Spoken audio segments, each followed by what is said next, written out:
Hello everyone. Today we're going to talk about the crypto and digital market. So the crypto market has been really hot recently, with Bitcoin beating $60,000, reaching record heights. My favorite term to describe the crypto market came from The Economist, a British magazine. It describes the crypto market as something like a cool kids club, where only the fashionable dressed and the funny ones could be let in. But all other people are intrigued by what's going on in the club, and the news was spread all around. I think that's a perfect description of the crypto market right now because billions of dollars of wealth are created in the crypto sphere every day, and people are very intrigued to find out what's going on in this market, because it's so contradictory to traditional investment beliefs that you have to have like a PE ratio, a PB ratio. They're not that in crypto.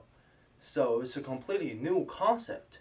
And some people are afraid, so they stand by, while others, those who are cool enough, they piled in to the crypto market. Um, I hope this video will help find out more about crypto. So first we're going to talk about the bright side of crypto. Um, the first one, according to the ARC Research Foundation, is the remittance market. So the remittance accounts for more than $600 billion annually. If you don't know what remittance is, it's the money that migrant workers send back home. So there is a huge demand for that transaction. But right now, there are several large institutes that control this flow of money, and they charge an crazy amount of interest on that transaction. They charge more than 15% for Western Union, and the money takes several days to arrive. So that could be a life-changing amount of time because when there's a disaster back home, people need money right now, and if you can't send them that money, people are gonna die basically, and no one wants their hard-earned money to be charged an additional 15%. That's just not fair, right? So crypto could be another way for migrant workers worldwide to transact money and send it back home. Basically, they'll just need internet. They need a crypto pocket, and that's it. It's very fast. It's convenient.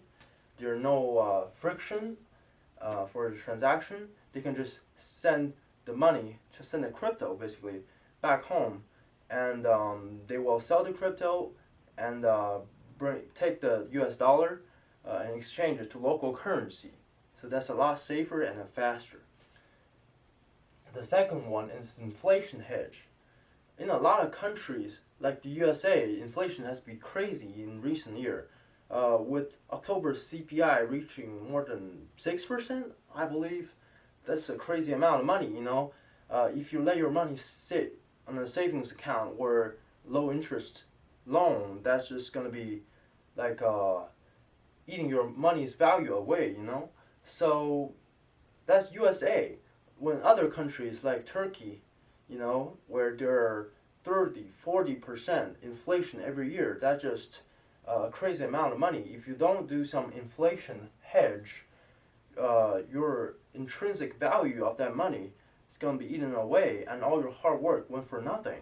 So right now there are several main ways that you can hedge. First one is the stock market. Second one is the housing market. But crypto could be a third way, And with the fluctuations, it really creates a great option for those people to hedge, because if they're going to do nothing, they're going to lose 30-40% of that money every year. So why not put it in crypto, allocate some of the portfolio to crypto, and enjoy a potential boom, And the third one is B2B and B2C transactions. What I mean by B2C, for those of you who don't know, is business to customer, business to business. So right now you can use crypto to buy Tesla, to buy Burger King, to watch AMC, or you can even buy a house with crypto. That's possible. And you can use crypto to buy art, to buy NFTs, And with this list expanding, maybe in the future you can use crypto to buy anything in the world, and this is going to replace the fiat currency that we use every day, the dollar, the yuan, and this could be huge for crypto, because if crypto becomes another totally different ecosystem, uncontrolled by central banks, people can switch to crypto totally. They put all their assets in the crypto market, and there will be a new influx of cash to that market. And the last one is to avoid confiscation, because there's a lot of political risks, like the Saudi prince or monarchies. So people are very wealthy, but they're afraid one day their money is going to be confiscated by the government, and all their bank accounts were frozen. So they need a way to hedge that risks. Basically, they can create a crypto pocket, and then all they need to do is to remember that encrypted key, and it's in your head. No one knows you have a crypto market, so it can be a rainy day fund. It could be really useful for many. And the list goes on, but here are the main reasons that I get from the ARC Research Foundation. Now we can talk about the dark side of crypto. A lot of people are not going to like this, but let's admit it. Crypto has been a major tool for tax evasion, for money laundering, and dark web. So a lot of people in the dark web, I heard, they use crypto as a form of currency, because it cannot be monitored by the central government, and it's traceless basically, and it can be carried anywhere. And a lot of drug cartels, they also use crypto to launder their money. If they launder their money in the crypto market, that comes out clean, and they can use it to fund other activities worldwide. So this could be a big problem, and government hates that.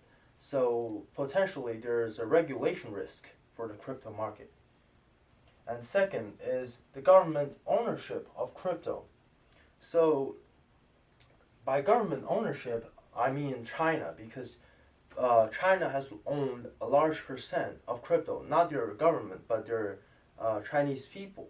And there are also several large whales out there that we cannot see their identity basically, but a person being able to hold that much wealth in crypto market, he definitely has a lot of influence on the market, and it could be government. No one knows. So there's also that risk.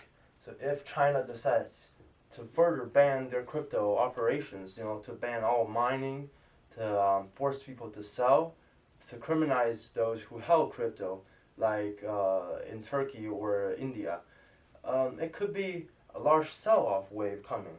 So we need to be aware of that risk. And the last one is, or not the last one, the speculation of crypto market. So right now in the crypto sphere, you can use a lot of speculations. There's a lot of leverage. You can be 100% leverage. That's just totally insane and unseen.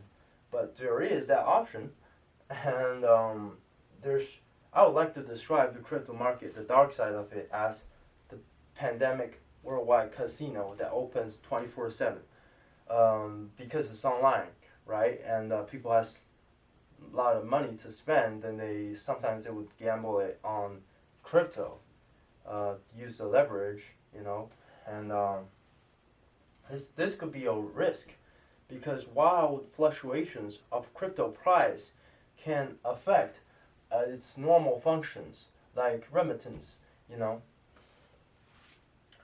and somehow we need to design a system that controls the wild speculation, that controls the price swings, so we can use crypto to serve for the goods of society. And the last one is the 10,000 coin frenzy. As y'all know, there's more and more coins being created every day. There's Shiba Inu coin, Dogecoin, there's even Squid Game coin. Just anything you want, you can create a game as long as you can convince people to buy it.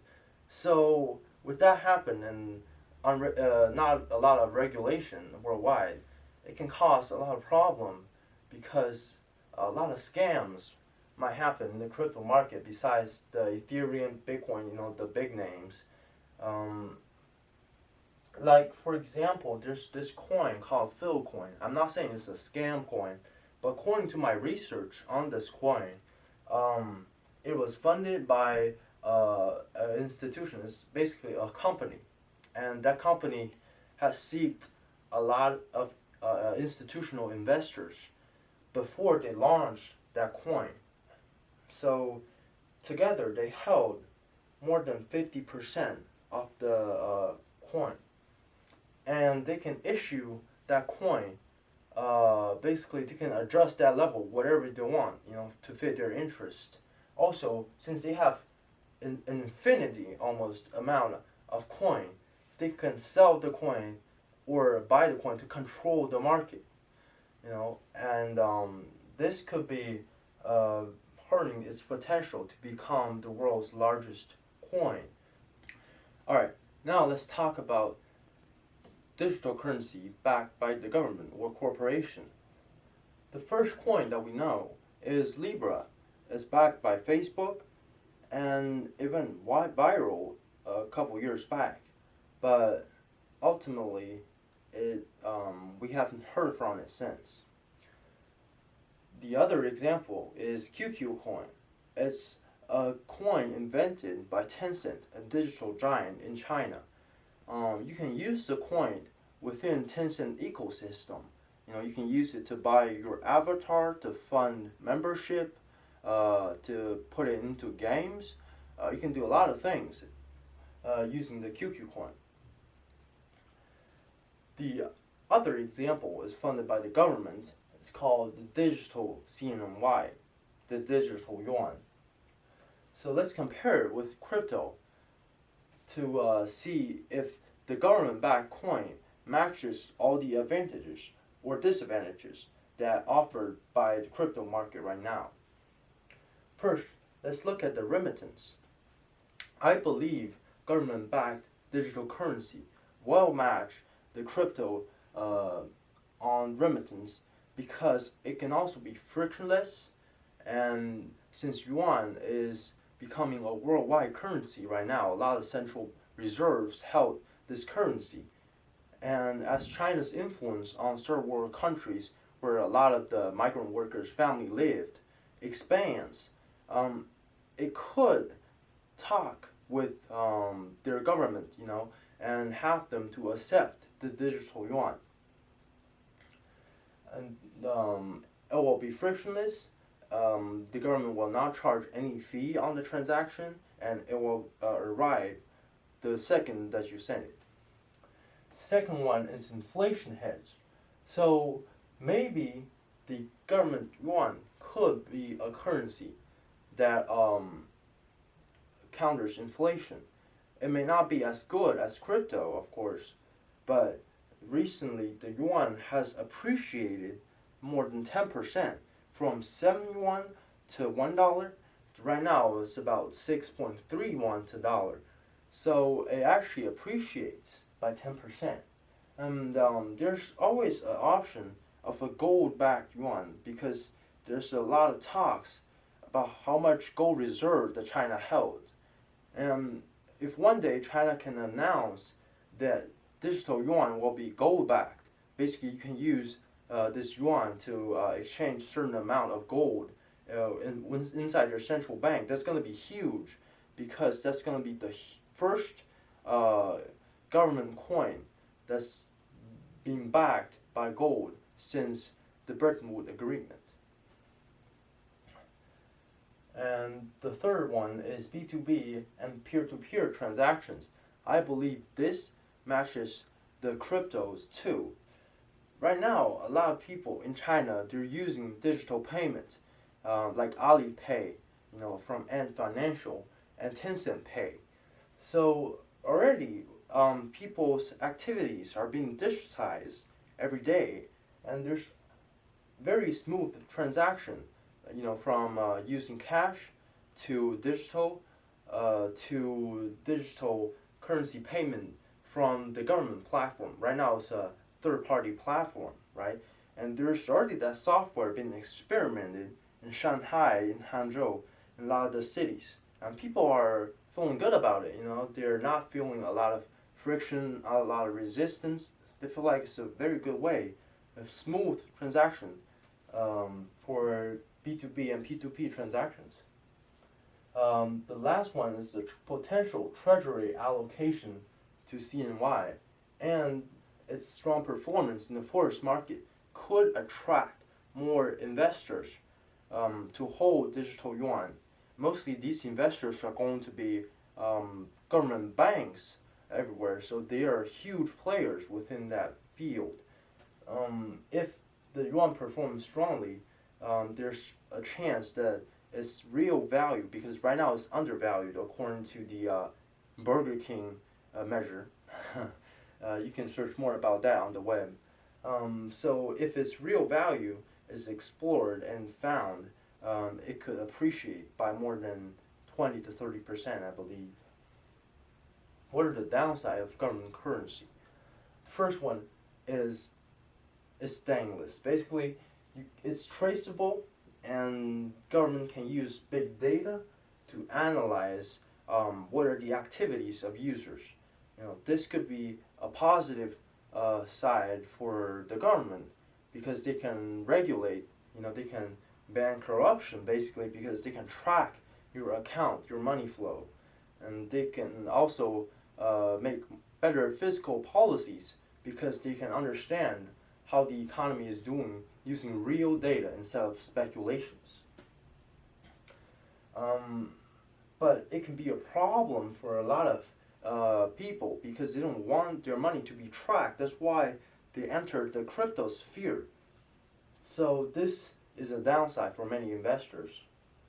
Second one is the U.S. government's response, because if digital yuan is invented, it actually challenges the dollar's global dominance, right? So the U.S. government is definitely going to push for digital USD, very soon. So we'll see how that goes, but the regulation and the policy risks cannot be accounted for. So that's unknown. The last one is there are no speculations, no quick bucks to be made. It's not a casino, basically. It's a new form of payment as we enter the digital age. So a lot of individual investors are not going to like this. So at last, let's conclude which is better, the government currency or the crypto. Right now, digital yuan is in its experimental stage only, and it has not been released worldwide. But in future, perhaps 2030 or 2025, we could see that being released. And it's clean, basically, but there's not a lot of speculations. While the crypto market has been very hot recently, and the wild speculations offers a lot of opportunities for these people inside. If digital yuan was not released until 2030, there's still a 10-year gap for the crypto market to develop to a mature stage. At that time, maybe it is competitive enough with the government currency, and their dream of replacing the fiat currency could eventually occur. And when that happens, there is going to be a 4 times, 5 times opportunity, as ARK Foundation has predicted. Crypto, Bitcoin can reach $1 million or more if that happens. And last, I would just want to friendly warn all the investors who are eager to go into the crypto market recently. Just be careful, and always ask yourself, why you? Why are you the one who's making all these money? If money is so easily being made, then people will just not work and buy NFTs and buy crypto. So you have to always be aware of that risk and not put your whole life on the line here. Do not use too much leverage, and always think carefully before you buy the cryptocurrency. because right now there's a lot of experienced players within that crypto sphere that young investor cannot match. So the only way that we can counter that and be strong is to invest in a small amount and hold it for a long time. That way we can beat the fluctuation and eventually see the value of our crypto portfolio rise. Thank you for watching, and in the next video I will talk about college and university advice from a senior's perspective.